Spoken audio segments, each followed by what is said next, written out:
Bienvenue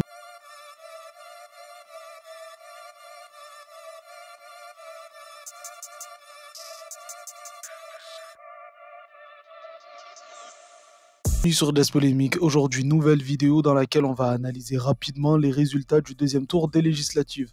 Et pour rentrer directement dans le vif du sujet, la grande leçon selon moi de ces résultats, c'est que les réseaux sociaux et les médias alternatifs peuvent aujourd'hui concurrencer la télévision. Parce que malgré la propagande télévisée qui donnait le Rassemblement national avec une majorité absolue ou relative, les canaux hors médias mainstream ont selon moi contribué fortement à ce que justement le RN dégringole de manière brutale. Donc aujourd'hui, on va pas bouder notre plaisir, on va se visionner le seum des électeurs du RN et de tous les identitaires qui n'ont pas pu retenir leur déception, voire leur colère, et c'était particulièrement divertissant. Et dans une seconde vidéo, on parlera de la gauche, parce qu'elle est déjà en train de se disloquer, et c'était prévisible. Allez, c'est parti, on commence par les résultats définitifs. Voici les résultats définitifs publiés cette nuit par le ministère de l'Intérieur, avec donc la configuration de cette nouvelle Assemblée nationale qui comptera 182 députés du nouveau Front populaire, 163 députés du camp présidentiel, 143 pour le Rassemblement national et 45 pour les Républicains canal historique. Voilà, et si on ajoute évidemment l'UDI et les divers droites, ça fait soit... Alors rapidement, les trois choses qui m'ont sauté aux yeux en regardant les chiffres dans le détail, au-delà de la première place du NFP, c'est premièrement que les LR ont empêché la majorité relative au Rassemblement national. Ils ont très clairement joué solo. La deuxième chose, c'est que la Macronie a été ressuscitée. Et la troisième, LFI est resté stable en termes de sièges. Donc malgré la propagande anti-Mélenchon, ils ont un noyau dur qui ne les lâchera pas. Et ça aura son importance lorsqu'on analysera le futur de la gauche. Mais pour l'instant, regardons les réactions des électeurs du RN, c'est du miel. 8, 7, 6, 5, 4, 3, 2, 1.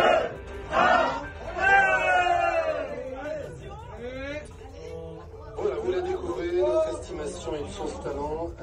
Selon cette estimation, eh bien, le groupe qui obtiendrait le plus en fait de députés ce soir, c'est le groupe populaire, entre 172 et 192 députés, suivi derrière, alors à vraiment une courte avance d'abord le Rassemblement national. Il va falloir qu'on travaille, les gars. Il va falloir qu'on travaille.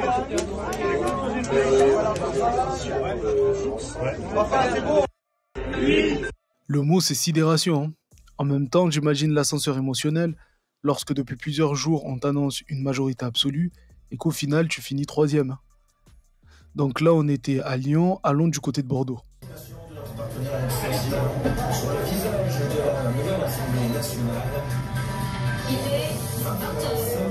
Normalement, voilà, voici, c'est la résultat en tête, le nouveau Front populaire qui obtiendrait de 172 à 192 sièges devant ensemble la majorité présidentielle de 150 à 170 sièges députés.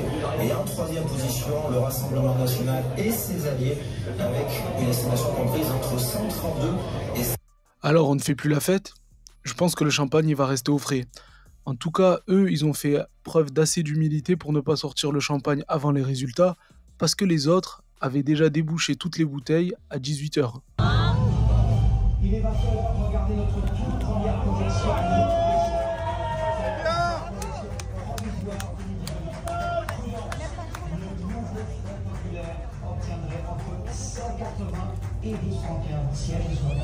Allez, bois. Bois pour oublier et te détendre, parce que ton sourire forcé et crispé, il va te tuer là. Et du côté des jeunes cadres dynamiques, est-ce que c'est mieux ? Est-ce que la déception passe mieux ? Allez. 3, 2, 1. 150.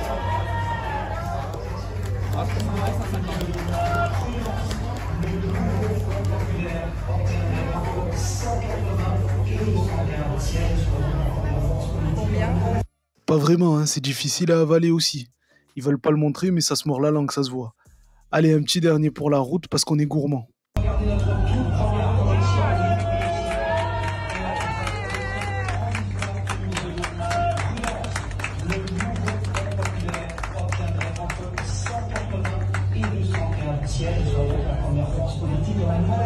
Arriverait ensuite quasiment ex aequo. Mais là aussi, il faut rester prudent le camp présidentiel, un peu devant, avec 150 à 180 sièges, suivi du Rassemblement national et de ses amis qui obtiendra 120 à 150 sièges. Lui, ça se voit tellement qu'en rentrant chez lui, il a tout cassé. Je pense qu'il se voyait tellement pouvoir être raciste ouvertement que la déception doit être immense. Mais ils sont tous à l'image de leur leader Marine Le Pen qui a dit en substance que c'est de la triche. S'ils n'étaient pas tous contre nous, on aurait gagné, donc c'est de la triche. Il n'y avait pas eu de désistement massif, nous aurions la majorité absolue. Et c'est par l'intermédiaire de cette manœuvre, quoi qu'on en dise. Ce barrage contre nature a fonctionné, au grand désespoir des Français qui, je pense pour des millions d'entre eux, sont en train de regretter peut-être d'avoir participé à ce barrage. Parce que vous me dites que nous avions potentiellement la majorité absolue, c'est vrai. Moi je vous le dis, elle s'en fout presque de ces élections. Ce qu'elle vise, c'est 2027. Elle a 3 ans pour diffuser l'idée que la gauche est au pouvoir, chose qui est complètement fausse, et qu'elle a foiré dans tous les domaines. Bref, en tout cas, pour l'instant, ça se moque bien du Rassemblement national. Même les Républicains s'y mettent, ils sont en train de troller. Regardez. Eric, fais pas le con! S'il te plaît, Eric, descends calmement! Fais pas le con, Eric! Si tu descends maintenant, il n'y aura pas de représailles! Les Républicains y jubilent, et c'est de bonne guerre après la trahison de Ciotti. Là, ils sont en position presque de force, j'ai envie de dire. Ils vont monnayer leurs 68 votes aux uns et aux autres selon ce qu'il leur sera proposé en retour. Mais revenons au désarroi de la soirée, le Rassemblement national.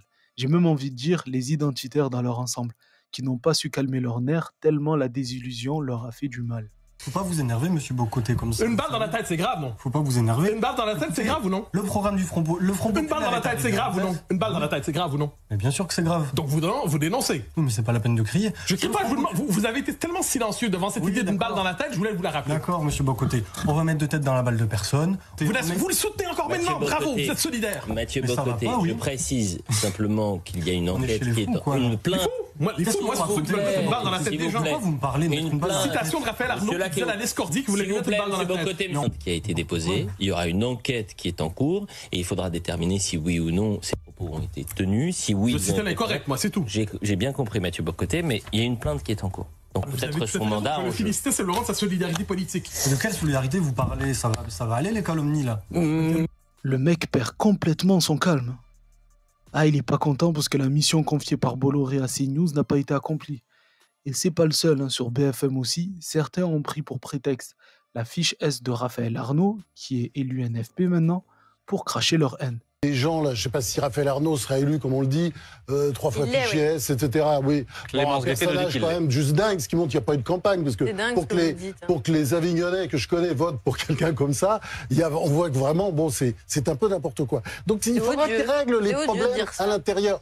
Juste je termine, puis après vous écouterez. De la nation, je vous écouterai. Donc, Il est député de la nation. Un minimum, oui, mais enfin, on peut aussi. Bah oui, bah si, la parole reste libre encore, on peut parler. Je suis désolé. Bah oui, mais vous n'avez pas le droit de le jeter comme ça en pâture. Excusez-moi, il y a encore la liberté d'expression dans ce pays, s'il vous plaît. Mais les gens ont voté pour lui, monsieur Gisbert, donc je suis désolée, vous avez le droit de le respecter également. S'il vous plaît, tout va bien, on a la parole. Ça commence déjà, il ne faut pas dire ça. Vous insultez un député de la nation. Mais vous insultez, vous faites, qu'est-ce que vous faites? Vous insultez le président de la République, vous insultez le... Enfin, faut arrêter ça.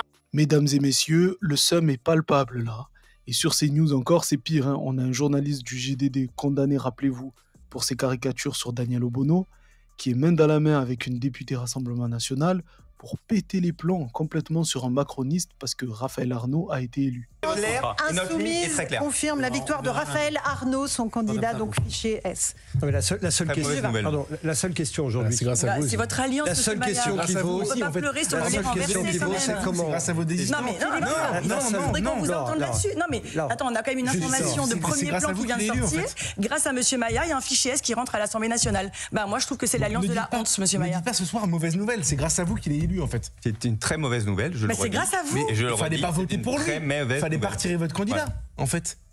Après, c'est électoraux. Non, mais il faut qu'il réponde, je suis désolé. En fait, on a un fichier S à l'Assemblée nationale. On n'est pas dans un tribunal, je vous ai dit très clairement. On est sur un plateau de télé, en fait. Ok, je viens de vous répondre très clairement. Vous dites mauvaise nouvelle, c'est grâce à votre candidat. Écoutez-moi. C'est grâce à votre candidat qui s'est retiré que. Écoutez-moi. On est une très mauvaise nouvelle. Non, c'est grâce à vous. C'est votre responsabilité. C'est les électeurs qui ont choisi. Non, c'est grâce à vous. C'est le désistement. Allez, encore un petit dernier, on passe à autre chose. Enfin, un petit dernier, c'est un gros dernier même. Là, c'est Jean-Philippe Tanguy qui dégouline son seum et qui se fait recadrer par Marine Tondelier. le vent, il a peut-être tourné. Hein. 4 semaines, j'étais sur ce plateau et j'apprenais la dissolution. Le lundi matin, non mais vous, en fait, je pense qu'on vous a assez entendu. Si vous voulez parler, il fallait venir au débat. Pendant 4 semaines, le débat qui a été refusé avec voilà, les nationaux et les locaux que vous avez séchés parce que vous n'avez rien à raconter. Donc, le lundi matin, quand on a dit, monsieur, vous allez nous laisser parler 5 minutes, ça va vous faire du bien. Donc, le matin, on a commencé par créer le nouveau Front Populaire. Personne ne pensait... Le service public est devenu un meeting pour le... Non, c'est pas un meeting, on vous laisse la parole. Mais continuez comme ça, c'est ce qui vous a fait perdre et c'est ce qui vous perdra. Donc, continuez. Quand je vous vois comme ça, je me dis, heureusement qu'ils n'ont pas gagné. Alors, si je peux me permettre de finir cette phrase. Le lundi matin, tout le monde nous a qu'il est fracturé et les résultats, mais je souffre en vous écoutant à chaque seconde, je vous confirme. Je vais vous ajouter à mon compte pénibilité si on n'abroge pas la réforme des retraites. Donc vous voyez, vous plaisantez, mais continuez le mépris, la diffamation, la calomnie. Non, mais les auditeurs, on va demander un arbitrage vidéo aussi. Si vous voulez, les auditeurs vous voient depuis tout à l'heure coupés. Vous êtes aussi insupportable qu'à chaque fois. Je ne vais pas vous laisser débiter vos éléments de langage. On dit notre programme et c'est ce qui nous a fait gagner. Donc laissez parler la personne qui s'exprime. Voilà, mais c'est pour ça qu'ils ont perdu, donc ils continuent à démontrer ça ce soir. On voit bien qu'il a encore moins d'arguments que d'habitude, mais c'est pas quelque chose qui freine les identitaires. Ils ont toujours un plan B, quelque chose qu'ils peuvent sortir de leur sac. Parce que si c'est pas la fiche S d'un candidat, c'est l'antisémitisme supposé de LFI. Comment dire, quel Premier ministre, mais je voulais vous montrer les tweets de notre ami Gilles-William Goldnadel, parce que je pense aujourd'hui aux Juifs français, qui doivent être extrêmement inquiets de ce qui se passe. Oui, parce qu'effectivement, ce qu'on a vu hier soir, place de la République, ce qu'on a vu aussi dans ces élections, c'est l'antisémitisme validé par les urnes.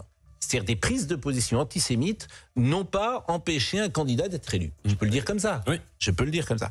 Donc écoutez, regardez plutôt les tweets de notre ami Gilles-William Goldnadel, que je salue, qui n'est pas en France, comme vous le savez en ce moment.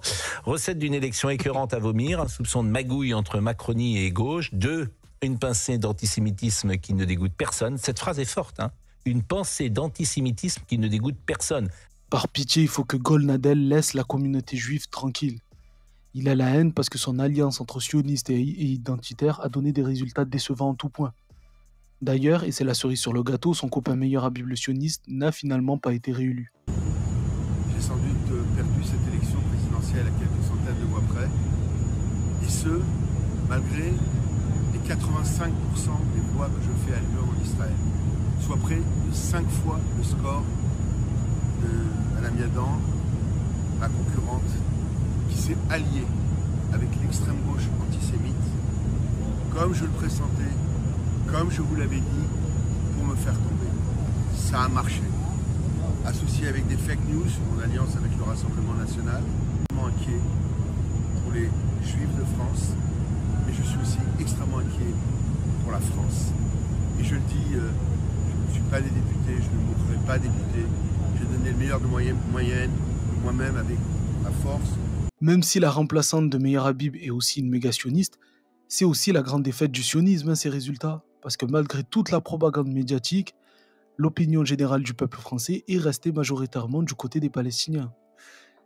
À tel point que même I24 News, quand même, je pense qu'il n'y a plus personne qui veut passer sur cette chaîne parce qu'ils sont obligés d'inviter Chalgoumi. Chalgoumi, quand même. Comment vous vous sentez ce soir? Oui, bonsoir. Vous savez, un bon citoyen, il faut qu'il respecte le choix du peuple.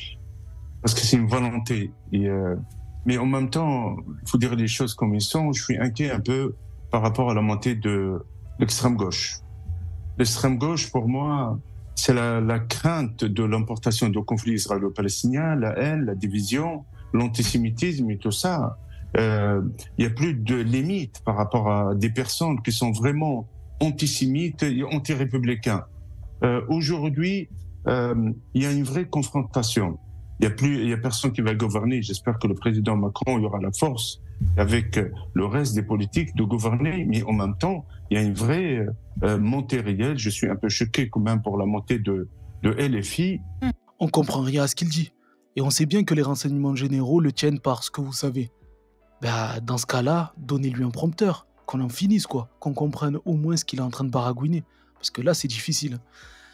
Et pour finir, avant de parler de la gauche dans la prochaine vidéo, il faut quand même parler du cadavre de la Macronie qui a été ressuscité. La gauche, le nouveau Front populaire est en tête avec 172 à 192 sièges.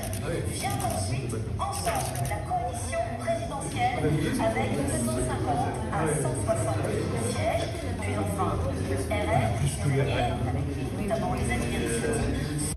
Vous avez entendu comment il est surpris de faire plus de sièges que le RN? Alors oui, c'est un moindre mal à court terme, quoique, mais il faudra composer avec eux, ceux qui tapent sur les plus fragiles et qui roulent uniquement pour les plus puissants. Et on a vu les 7 dernières années comment la bourgeoisie pouvait être brutale et violente dès qu'elle se sentait en danger. Dans ces conditions, est-ce qu'une politique de rupture pourra être menée?